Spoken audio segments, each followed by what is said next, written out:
Commentaire de saint Thomas d'Aquin sur l'épître de saint Paul aux Éphésiens. Prologue. J'ai affermi ces colonnes. Psaume 84, verset 4. Comme dit le sage, ce n'est pas une moindre vertu de conserver ce que l'on possède que de l'acquérir. On loue donc avec raison l'apôtre de ce qu'il n'a point établi les Éphésiens dans la foi. Il les y a toutefois confirmés, en sorte que parlant lui-même de leur Église, il a pu dire avec vérité « J'ai affermi ces colonnes », à savoir, moi, Paul, israélite d'origine, chrétien de religion, apôtre par ma dignité. Israélite, dis-je, d'origine, car moi-même je suis israélite, de la race d'Abraham, de la tribu de Benjamin. Romains chapitre 11, verset 1. Ensuite, chrétien de religion, confère Galates chapitre 2, verset 19. Car je suis mort à la loi par la loi même, afin de vivre pour Dieu. Je suis attaché avec le Christ à la croix, et je vis, ou plutôt ce n'est plus moi qui vis, Jésus-Christ vit en moi. En effet, si je vis dans ce corps mortel, j'y vis en la foi du Fils de Dieu apôtre, j'y vis pas en la foi du Fils de Dieu. Point. Apôtre enfin, par ma dignité. Confère 1 Corinthiens 15, 9. Je suis le moindre des apôtres. Il est dit de ces trois titres, confère 2 Corinthiens 11, 22, sont-ils israélites? Je le suis aussi. Sont-ils de la race d'Abraham? J'en suis aussi. Sont-ils ministres de Jésus-Christ? Je le suis aussi. Et quand je suis pour imprudent, j'ose dire que je le suis plus qu'eux.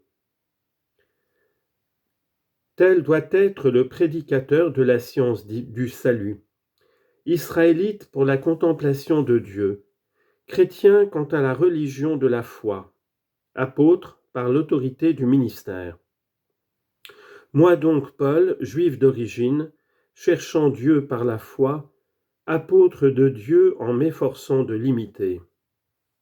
J'ai affermi, etc. Je les ai affermis pour qu'elles ne viennent point à s'écarter de la foi, ainsi que l'architecte consolide l'édifice pour en prévenir la chute.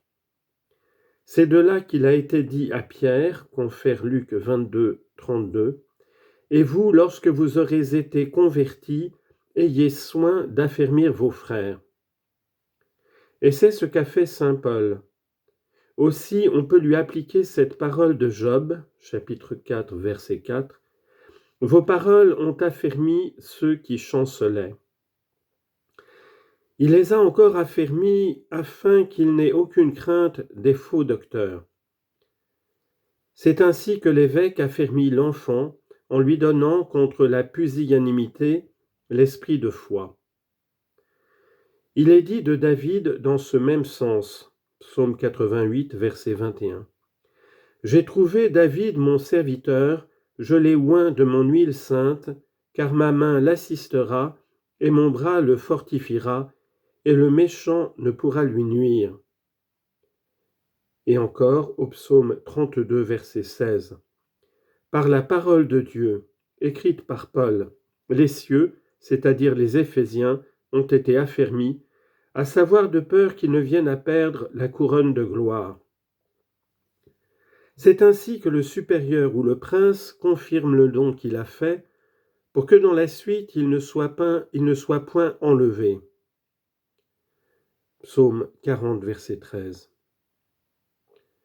Vous m'avez pris sous votre protection à cause de mon innocence, et vous m'avez affermi pour toujours en votre présence. Le prophète demandait à être ainsi affermi. Psaume 67, verset 29. Lorsqu'il disait « Affermissez, ô mon Dieu, ce que vous avez fait en nous. » Et l'apôtre le promettait en disant, confère 2 Thessaloniciens 3, 3, « Dieu est fidèle, il vous affermira et vous gardera du mal. Moi donc, Paul, j'ai affermi ces colonnes, c'est-à-dire les fidèles de l'église d'Éphèse, car les fidèles sont appelés les colonnes de l'église, parce qu'ils sont tenus d'être droits, élevés et forts. Droits par la foi, élevés par l'espérance, forts par la charité. Droit, dis-je, par la foi, car la foi montre la voie droite pour arriver à la patrie. Aussi est-elle figurée par la colonne de nuée dont il est dit dans l'Exode, chapitre 13, verset 21, « Et le Seigneur marchait devant eux pour leur montrer le chemin, paraissant durant le jour en une colonne de nuée. » La foi, en effet, a comme la nuée son obscurité, parce qu'elle ne voit encore que comme en énigme. La ténuité, parce qu'elle a son terme, et la fraîcheur, parce qu'elle provoque la dévotion. Élevée par l'espérance, car cette vertu porte aux choses d'en haut, c'est pourquoi elle est figurée par la colonne de fumée dont il est dit, au livre des Juges, chapitre 20, verset 40, « On vit comme une colonne de fumée qui s'élevait de la ville. »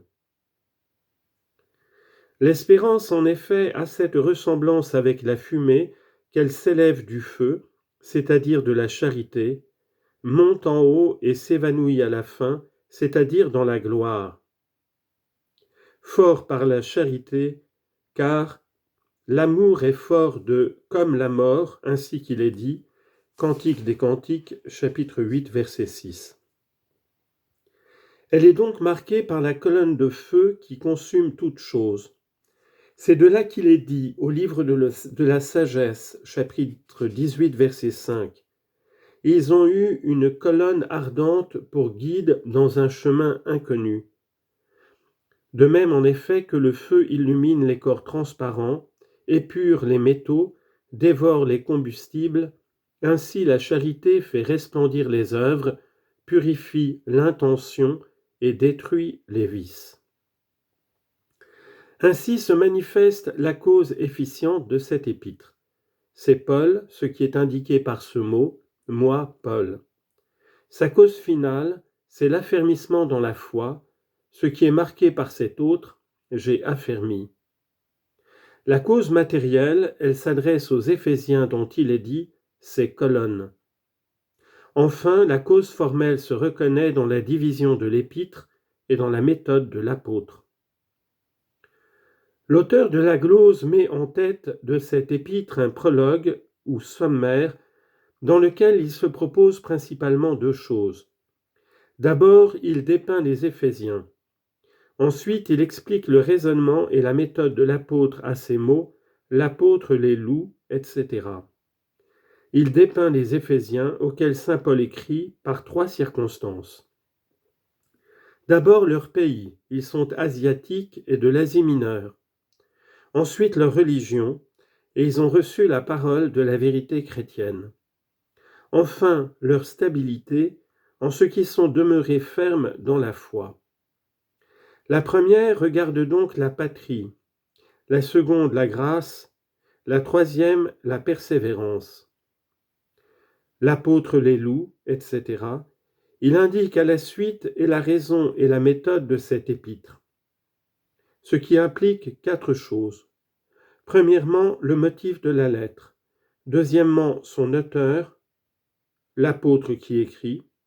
Troisièmement, le lieu d'où il écrit, c'est de Rome et du fond d'une prison. Quatrièmement, le messager chargé de la lettre, c'est le diacre Tychique. Le sens littéral est sans difficulté.